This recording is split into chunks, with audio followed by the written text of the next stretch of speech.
Hello, good afternoon. Welcome to the latest webinar in the New World Summit AI webinar series brought to you by Inspired Minds. We are delighted that today's webinar is produced in partnership with Unit 8, and we will focus on AI in action, which means we'll be looking at two different examples of how AI is effectively being deployed within manufacturing to get some business advantages. My name is Zavalishina. I'm a president and co-founder of Mechanica AI, and I will be your moderator for the next hour. Please don't forget to send through your questions for our speakers. We are keen to hear from as many of you as possible, so keep them coming. And the questions will be anonymous, so please don't be shy. Now, let me introduce you to our first speaker, who is Dr. Marcin Pietrzyk, founder and CEO of Unit 8.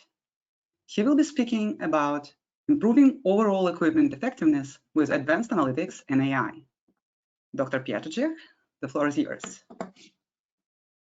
Thank you, Jane. Thank you very much for your kind intro. Welcome, everybody. So as introduced, we're going to be talking about improving overall equipment efficiency with advanced analytics and AI.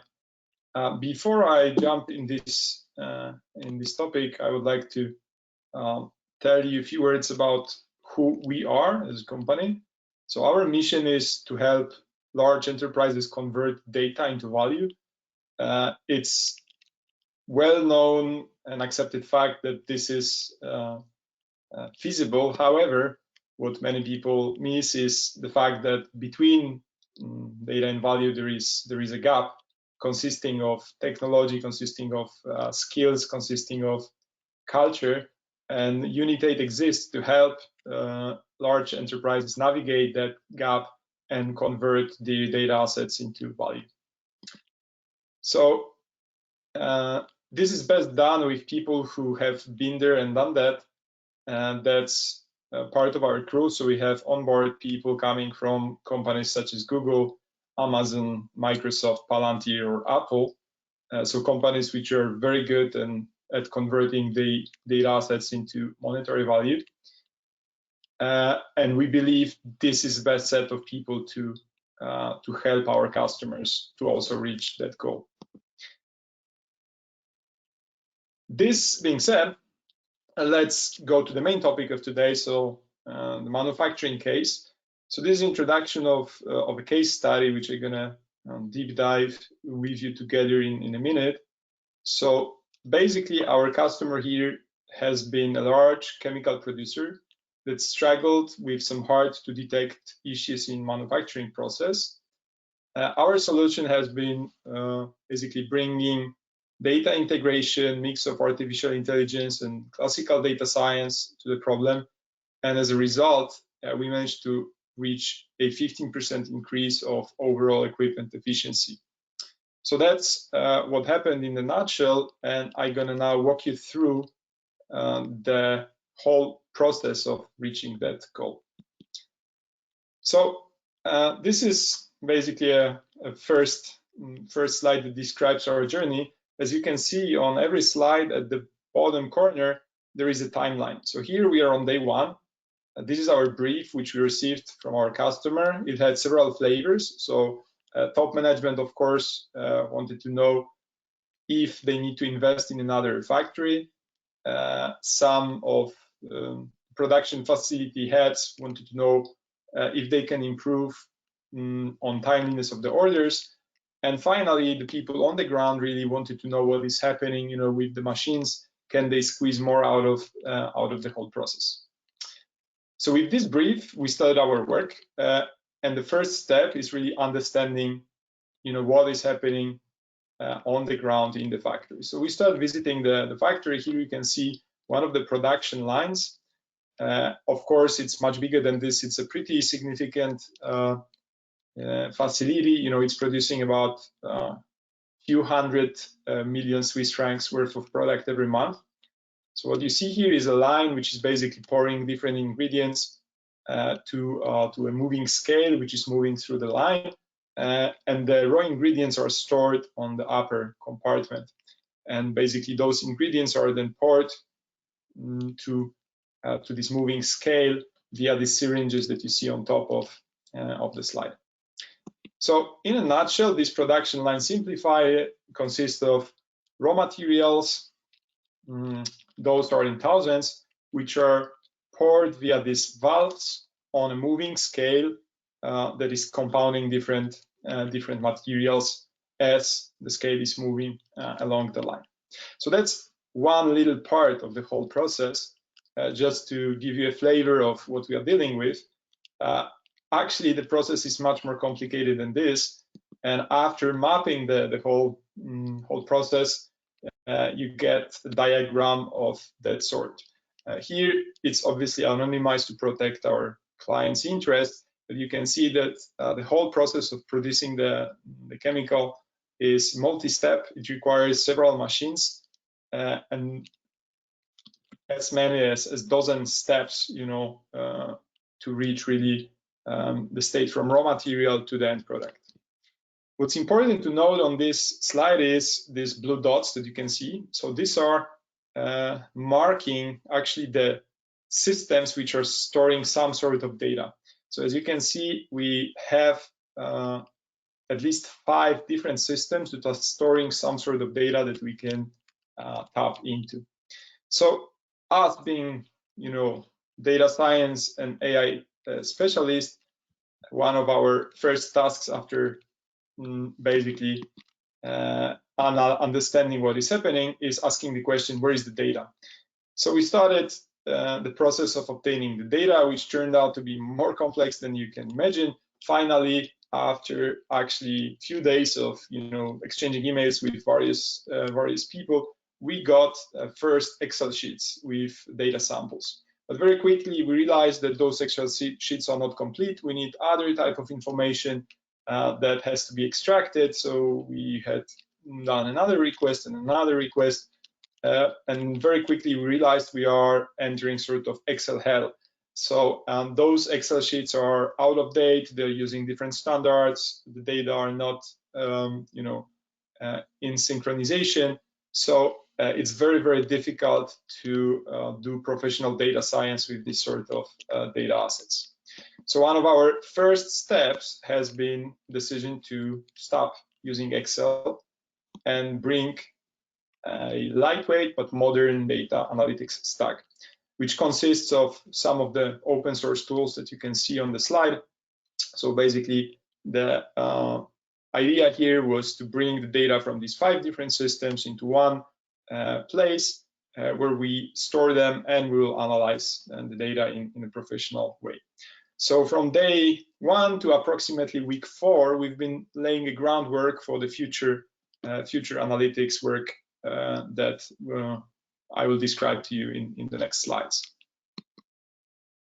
The moment once we got this data, we can start the real, let's say, core of our work, which is basically hunting the efficiency levers or efficiency hypothesis. So for the sake of this slide, a lever basically is like a self-contained hypothesis about the possible improvements that you can make in the factory.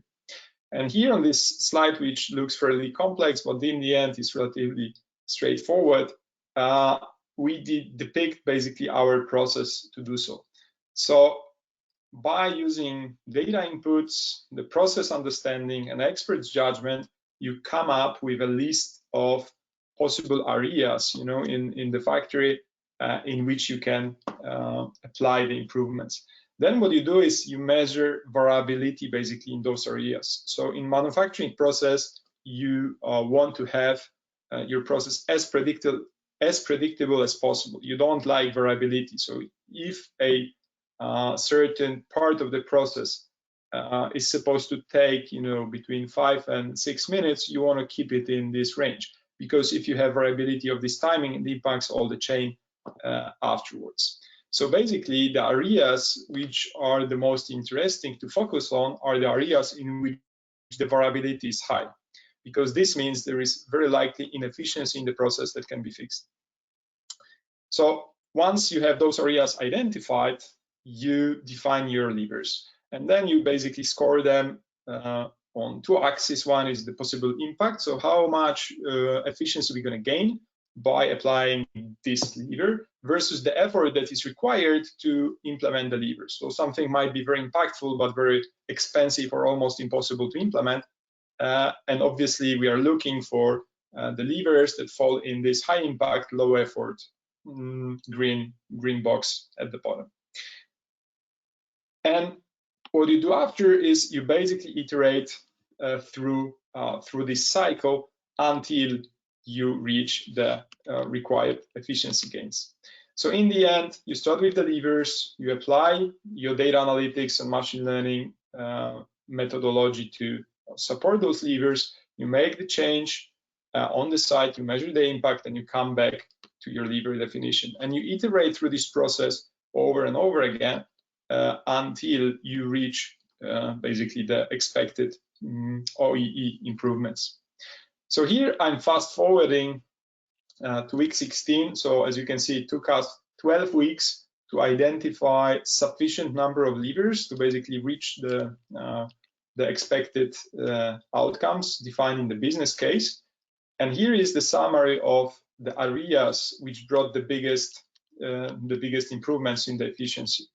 So first area is, no surprise, predictive maintenance. So number of levers were of type, let's predict certain part of the process or certain important parts of the machinery that is used for the production failure or decrease of performance, right? So by doing this, you're able to fix the issue upfront before it happens, or you're able to reduce the impact of the negative impact of this decrease in performance, and by this you're gaining in efficiency.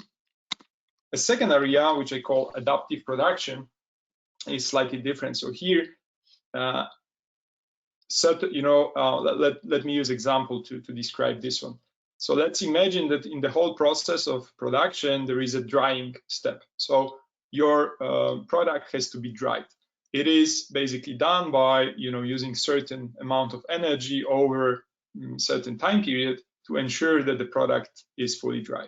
However, depending on the humidity and temperature of the environment, you might need more or less energy and time to do the drying step. And by making this process adaptive, so basically building a machine learning model that takes into account various parameters of the environment, you can adjust the duration of the drying step. And by this, you can again save time and decrease the variability. So number of levers that we typically find are in this category of adaptive production. And the third one, which is often neglected or overlooked, is very simple. So it doesn't have much to do with machine learning or advanced analytics even. It is about data integration. So if you remember, I've shown you that the data has been sitting in different 5 systems in the whole production line, plus we had them mostly in Excel sheets.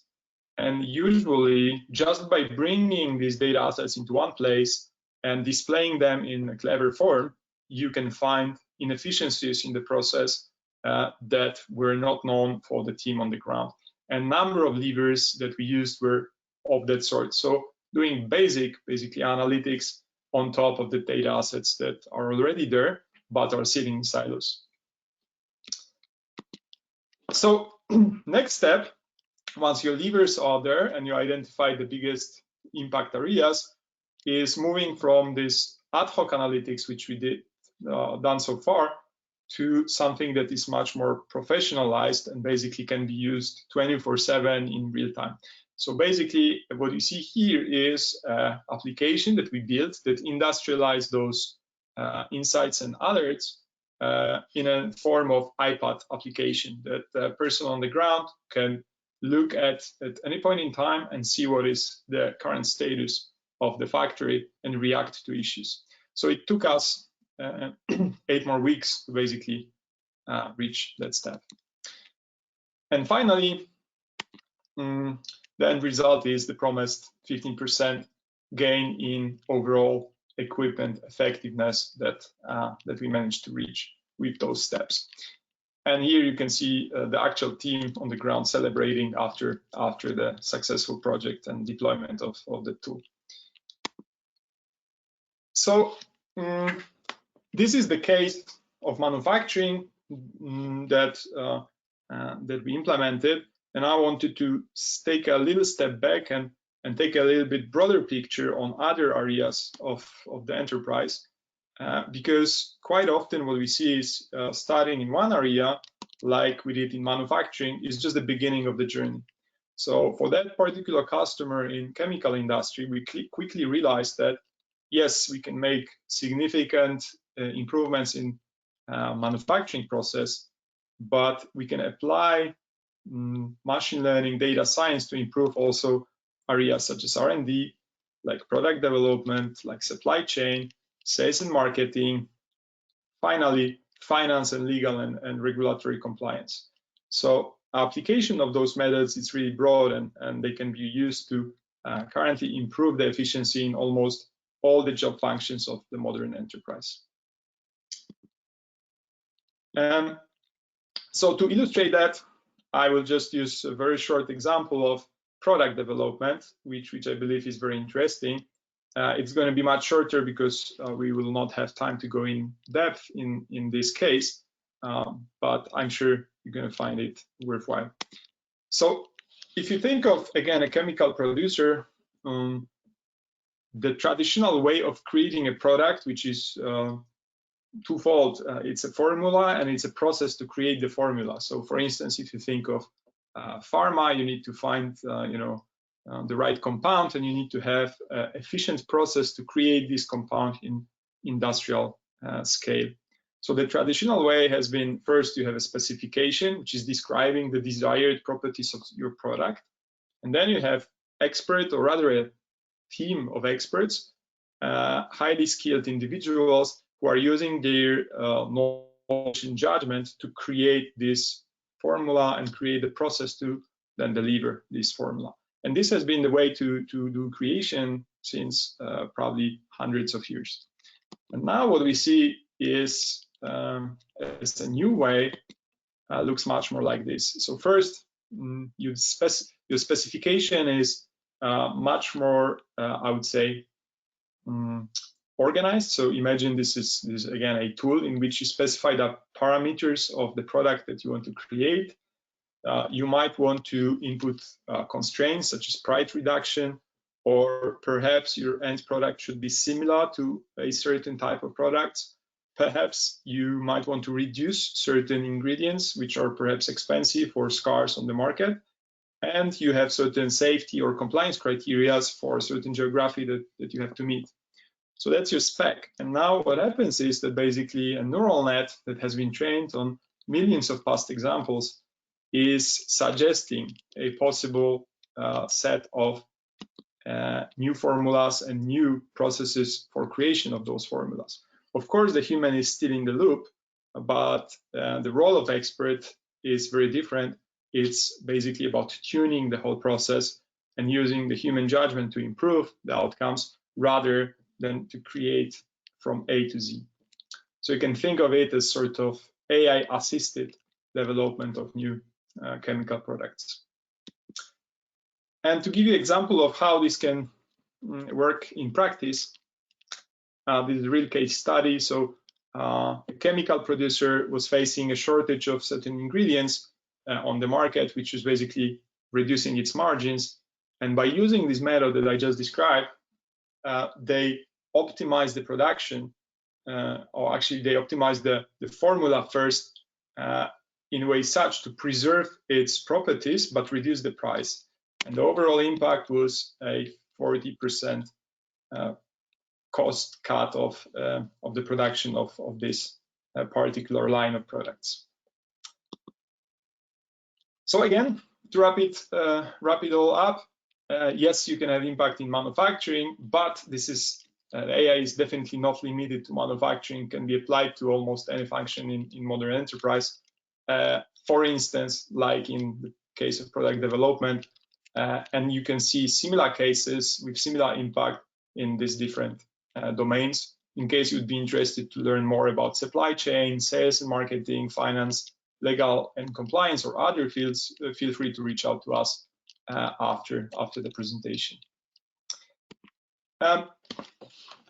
So my Last slide is about some takeaways. So, we did more than 40 projects of data science and AI in various verticals. And I wanted to share with you some of the takeaways and lessons learned that we basically draw from this work. So here they come. So first of all, big, often overlooked issue in AI and data science is data and organizational silos. So basically, to do your data science work, very often you need to tap into data assets sitting in different domains and different IT systems. So this data integration part is very often a significant and meaningful yet overlooked step in the whole process. What we learn on most of our projects is very important to manage the expectations, because due to the hype around the topic of AI, there is quite a lot of, I would say, inflated expectations, especially among top management. So it's very important to level the expectations and explain, what's feasible and what's perhaps still in the domain of sci-fi. Crucial, I think, for the success of those projects is getting the right talent in. So very often we work with companies which are excellent in their domains, like, for instance, chemical production or pharmaceutical production, chemistry, or finance, but they often lack the needed skills in software, in data science, and they also often lack the right culture to attract those type of people. And that's why it's very important to bring this right talent in, rather by hiring those people or by partnering with the right organization. And last but not least, something we often see as a blocking point is lack of modern and flexible IT infrastructure. So basically, analytics is a very storage and CPU intensive activity. So you need to have a very good flexible infrastructure to handle these type of cases.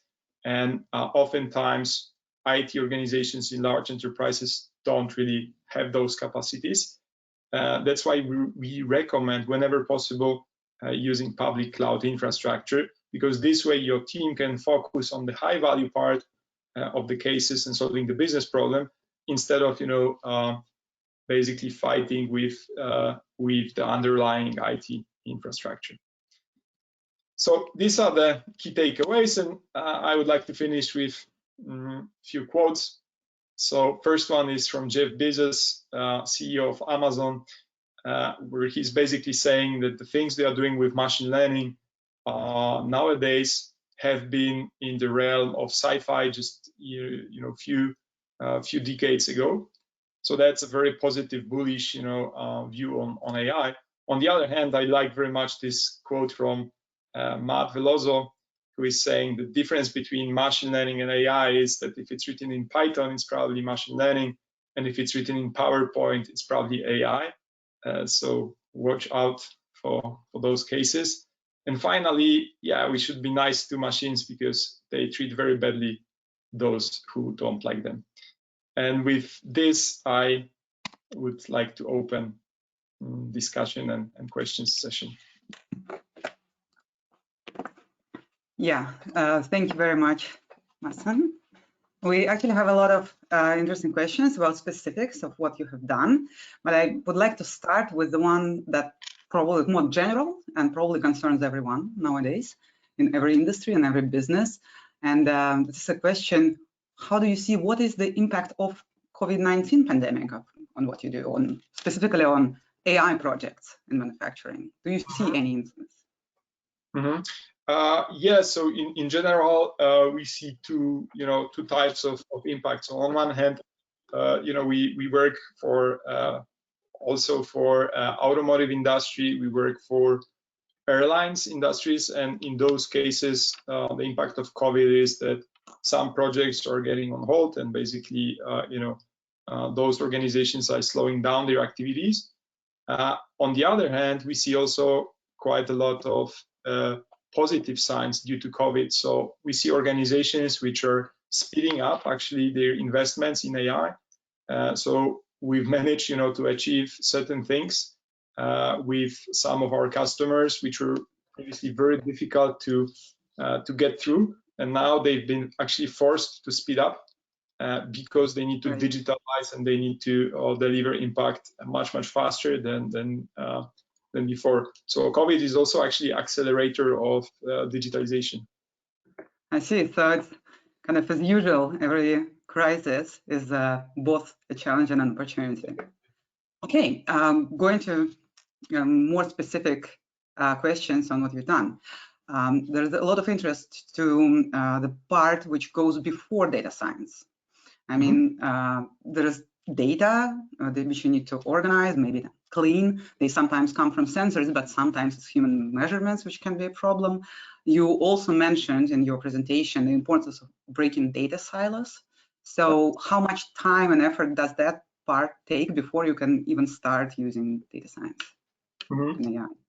So it depends really on the situation. So we have some customers which are already fairly advanced and data are, you know, in coherent form in the data lake because they've invested sometimes years and significant sums of money to prepare the data. So this happens. However, for most of our customers, the groundwork still has to be done. And then I would say the preparatory, you know, the preparation of the data part is probably between 40 to 80% of the whole work. Okay, so and you help your customers with that? It's kind of consultancy or what? Yes, yeah, definitely. So you know, our promise is if we work with a customer that we're going to solve the problem and we're going to bring the business result. So we are equipped to basically solve all the challenges along the way to make sure that this business impact is delivered. Right. And speaking about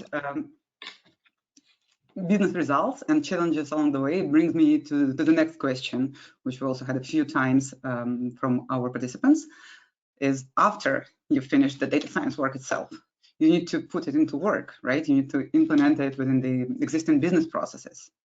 It seems to be requiring quite a lot of change from organizations. So how do you deal with that, with this change management needed, and cultural conflicts that might happen between data science team and business team, and explaining what is it you are doing and sharing results with the business leadership in the language they can understand? So how do you deal with that?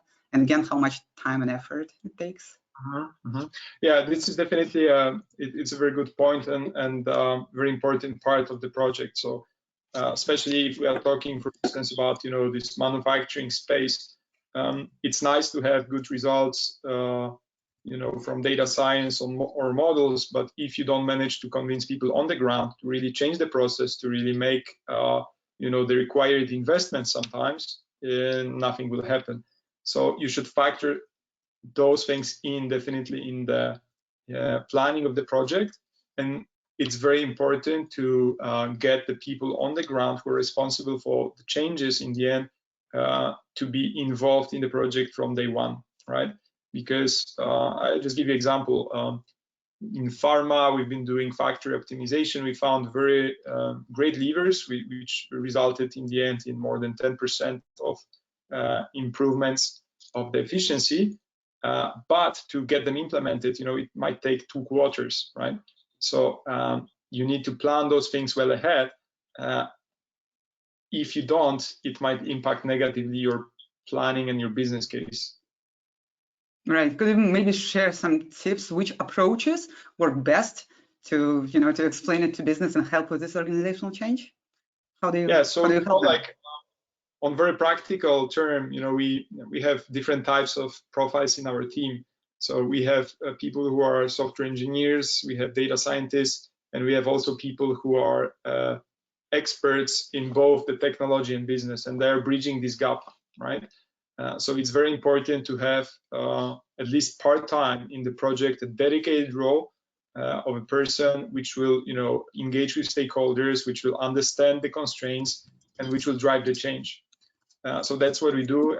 We basically invest, you know, time and resource in this change management very early on, and we think about it from day one. Right. Well, thank you very much. We actually have much more questions from the audience, but these questions will be sent through to you, so you could answer them, and we'll probably be able to share it to those who asked them. Thank you very much again, Marcin. It was great to have you. Okay, and now we have our next speaker, who's Thibault de Assi. Yeah, hi Thibault. Thibault is General Manager and Global Head of Digitalization and Automation in Factory Automation Business Unit of Siemens. So he probably has something really exciting to tell us about unleashing the power of AI in automotive manufacturing. Please don't stop with the questions. We'll choose the best ones to ask right now, and all the others will be answered later. And Thibault, please, the floor is yours. People, I hope you like fast cars. Let me take you on a ride.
Folks feeling within the company.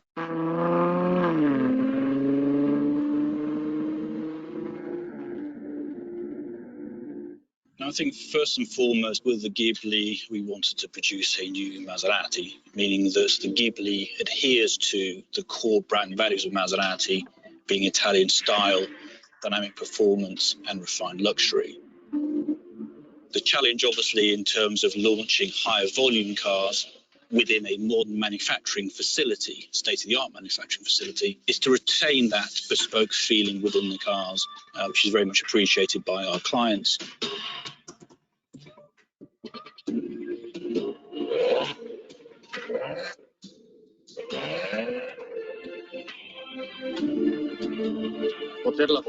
Being able to work in a digital twin is a significant evolution compared with the past. By using integrated software such as NX and Team Center, we can have an interface of all the teams developing the project on the same mathematical base.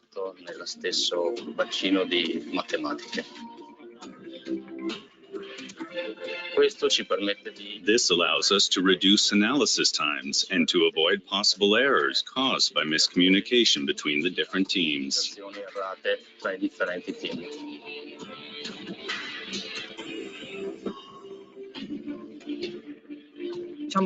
We can say that one of the strong points of Siemens is the fact that we offer a product portfolio which covers both the manufacturing and the engineering side. And what's more, these products are also tightly integrated.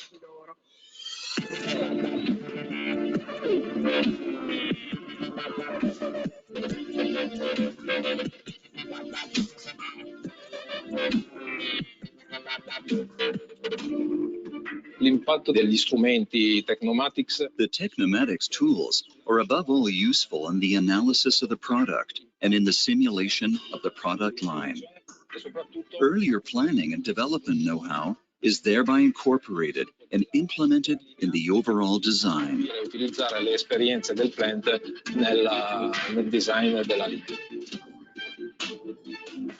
The aim was to produce 3 times as many cars than before, while maintaining the same level of quality, which is obviously higher, simply because it is a Maserati. Well, CAS is an integrated system used by the entire Fiat Chrysler Automobiles Group and is also installed in the Maserati plant. It facilitates the management of the plant with Siemens PLC and HMI hardware with WinCC and Step 7, delivering all the diagnostics of everything that happens in the plant in real time.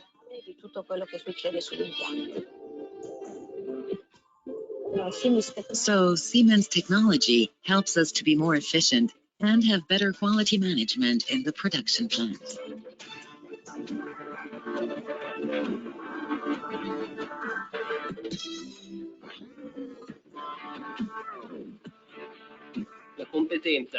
The expertise is not only in the tool, so not only in the software, but above all about how to use the software within the setting of Maserati and FCA, because that is where we really make the difference.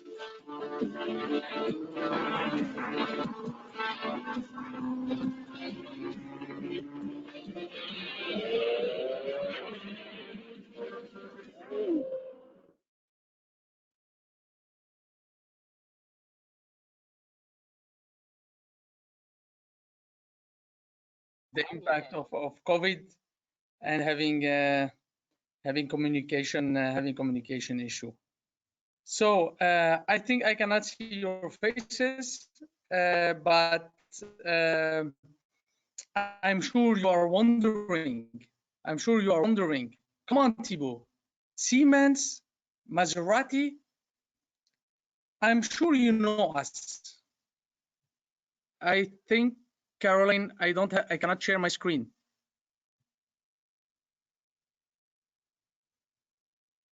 Caroline, can you hear me? Jane?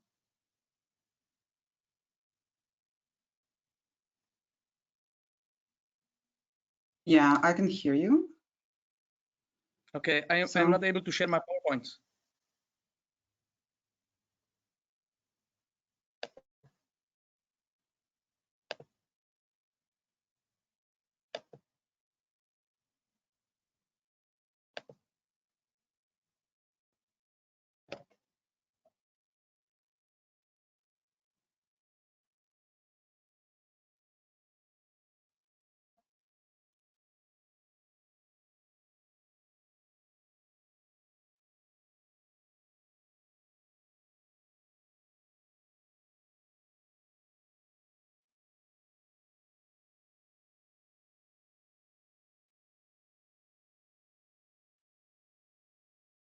I would like to comment on Marcin what he said regarding COVID, and I think I would share the same opinion of Marcin regarding innovation and regarding slowing down in terms of activities within the industry today in implementing AI activities in the shop floor. On the other side, we do see also acceleration and from the manufacturing overall, and specifically from the automotive, on really bringing faster AI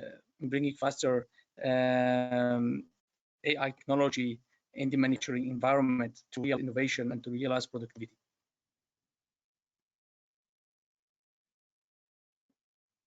So I think now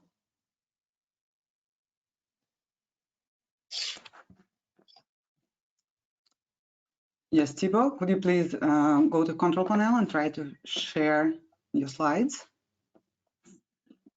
let me click now.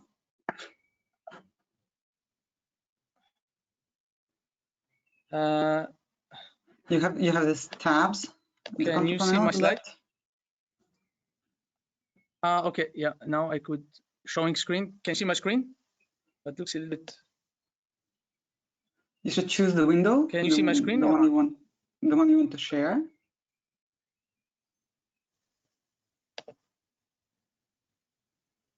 No, it's very slow.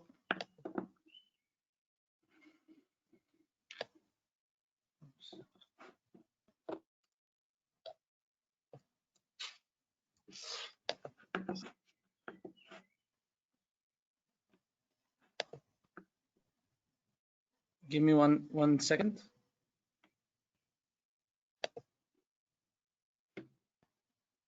No. So let's see. Thibault, I'm absolutely sure you're a wonderful speaker, and you can tell us what you want to tell, even without the slides.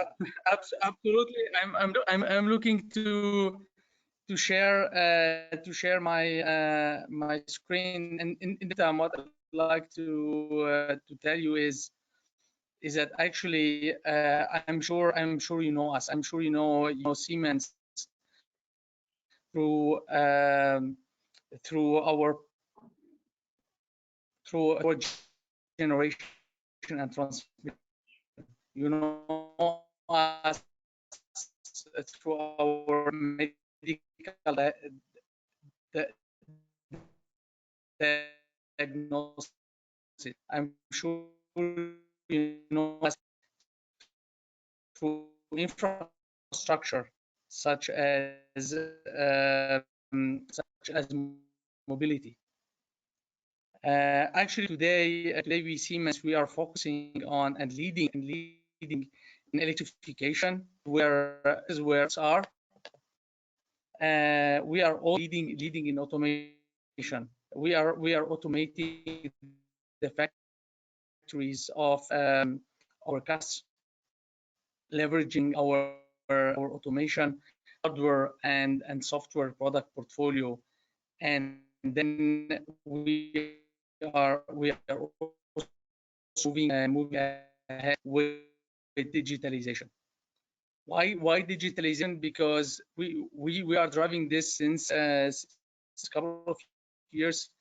We want to deliver value to our we want to bring together our industrials to solve the Maserati together with our hardware, and also we would like to turn the manufacturing data into insight by leveraging artificial intelligence together with looking at the history. We went through 4 industrial revolutions. The first revolution, water and steam, drove mechanical production plants. This industrial revolution, this is together with the T model, it brought mass production. Then we through the third industrial revolution, where IT together with automation brought the first PC-based automation to the manufacturing. Since then, since I would say 1960 until today, they have slow-hanging implemented in terms of improvement and in terms of getting productivity, make factories more leaner, make factories more agile, and integrating all the business processes all together. And actually today we reach a certain plateau. In terms of improvement. Today we are in the 4th industrial revolution. This is the so-called digitalization.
Okay, well, the organizers would apologize for this unfortunate situation with Thibault's connection. Apparently, even technological companies and even digitalization units sometimes experience the bandwidth problem.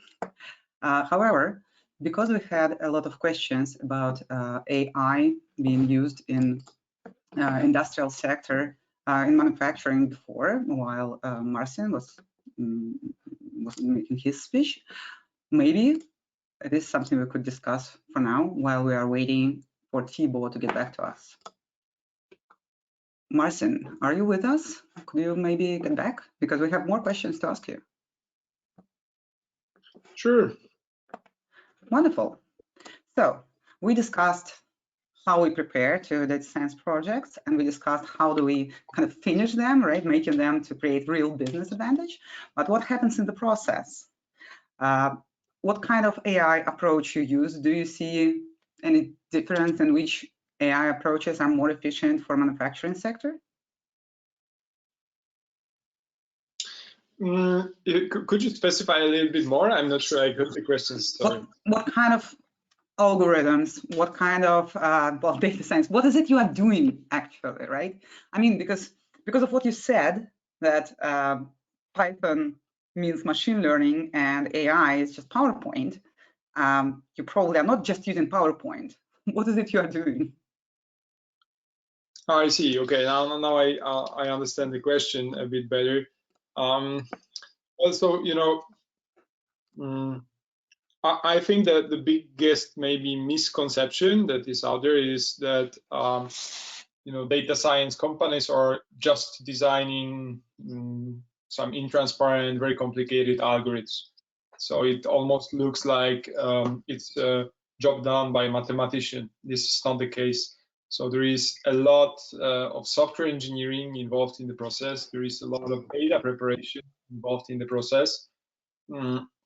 And yes, then in the end of the road, once, let's say, the groundwork is done, there is of course space for modeling, for machine learning, and usually for a lot of classical data science, right? So you know, quantitative analysis of the data can bring you quite far already. By this I mean, you know, just slicing and dicing data, right? So basically, imagine you're diving in your data, you know, data pod, and you're basically presenting, you know, the data from certain angle, which tells the story and answers the questions you're looking for. Right. Okay. And you also mentioned, while you're doing that, where is it you're focusing? You mentioned something about the process and choosing the processes to focus based on variability. Could you please give a bit more details on that, because we are getting questions? What is it you meant? Yes. So, you know, if you think of any industrial process, what you don't like is a variability in a sense of, well, you actually don't like any variability almost. You want the process to be as standard as possible, right? So you, let's say you have several steps in the process and you want each step to take exactly the certain amount of time, because this means the whole process is predictable and you can make it very efficient. As soon as you have variance in timing or variance in sizes or any other parameters of the process, you are losing efficiency. So you know, this variability is basically a way for you to find out where to look. So usually the whole process is very complex, and you look at the whole chain and you zoom in where the variability is high, because this is indicator that there might be potential improvement there. Yeah, I see. Okay, I think it makes sense with the variability. But speaking of variability and standardization of process, of course, sometimes the source of variability is, but let's say the raw material, right, which can be natural. But I think in many cases, it's actually humans, right? Because they are not that standardized in their behavior too. So does it mean that you suggest we use AI wherever we can to replace humans in manufacturing? It's you know, It's yeah, I know it's a tricky one. interesting question, but you know, like let me tell you a story here, which I find quite telling. So again, this is a project we did for Big Pharma, so one of the biggest pharmaceuticals companies on planet, and we were optimizing one of their factories producing tablets. Yeah. And you know, this is factory which is, you know, let's put it this way, we were not the first team that was looking to optimize it. Yeah, so it was already running at a pretty good level. And we found out, you know, you remember in my presentation I'm talking about levers, you know, so various, you know, hypotheses which can improve the production. And we found out a lever that basically boiled down to the need to hire extra staff because certain part of the production was understaffed, which resulted in inefficiencies. So we basically showed with the data that there are not enough people on this part of the production line. And actually, if you hire 2 extra shift people in that part, you're going to have efficiency gains. So you see, this is a funny twist, right? So we used AI to prove that there is a need for more humans in the loop. Right. Okay. So sometimes you want to replace them, but sometimes you want more of them, actually. Right? Yeah, you know, it's more anecdote, of course, because quite often higher automation means fewer people. Of course, that's happening as well, but it's not always the case. Yeah, and also you cannot, I think, get rid of humans completely in the process. I see. Okay, another question about business results. You shared a few, but could you maybe not in the details, which are private or, you know, business secret, but like in general, describe us the best case you have, like the biggest breakthrough you had with AI with one of your clients. What is like the biggest thing you can achieve? In terms of, you know, it depends what are your KPIs, right?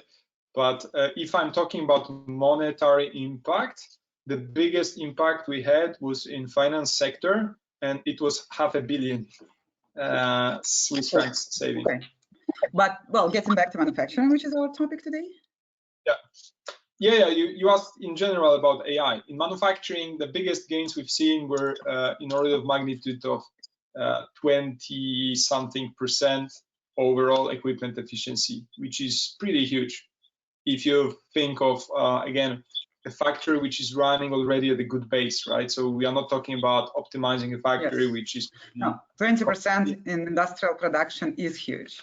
Yeah. But the question is what it means overall efficiency. Is it just same costs, or it's better throughput, or what is it? So overall equipment efficiency, you know, it is basically consisting of 3 parts, right? So you have quality, you have throughput, and you have availability, yeah, which then in the end converts into how well actually you're using your equipment, right? So if you improve the overall equipment efficiency, you can get more production in the same, you know, amount of time from the whole process with the same equipment, which is huge because this means that you don't need to invest in another factory, right? Because that's usually the question that the top management is faced with. Do we need to invest in capex heavy factory in another place to meet the demand, right? So if you manage to squeeze more out of the existing equipment, this postpones basically the capex investments. Right. Well, considering how important manufacturing is, it's a very big sector of the world GDP and each country GDP probably, and how important efficiency it is, the question goes like this. Okay, it's a big part of our economy. Economy is important for our country. Should we think about some public policy to promote implementing data science, AI, these kind of technologies in the industrial sector? What do you think? And do you see any, you know, attempts to do that? So I'm not aware of any attempts, but I think this might become a topic because, you know, we since 2-3 months, I think we all start realizing that globalization has certain deficiencies, right? So it turns out that perhaps moving manufacturing from US and Europe to Asia is not only giving us gains, but has also some deficiencies, especially when we are talking about perhaps strategic goods. So I think we're going to see a move towards localization, right? So we're going to see more manufacturing in Europe, in US, and those countries being not the cheapest places in terms of labor will seek another level of automation, right? I'm not sure if regulation is really needed. I honestly think it will be driven by the market. The companies will be forced probably to find new level of efficiencies because of the factors that I mentioned. All right, thank you. Well, we are running out of time, so it's really sad that we couldn't have Thibault, but thank you very much, Marcin, for your insights, and thanks to all the participants for their great questions. Our next webinar will take place in a week on Wednesday, 20th of May. And you can see all the information about it at our website. It will be looking at business use case examples of AI. Sorry, oh, some echo, with Commonwealth Bank. So we very much hope that you can join us if you are more interested in AI applications in this sector. It's of course free of charge as this one. And well, thank you again for being with us. Looking forward to seeing you next week, and hope you all stay safe and healthy in our current hard times. Thank you. Bye.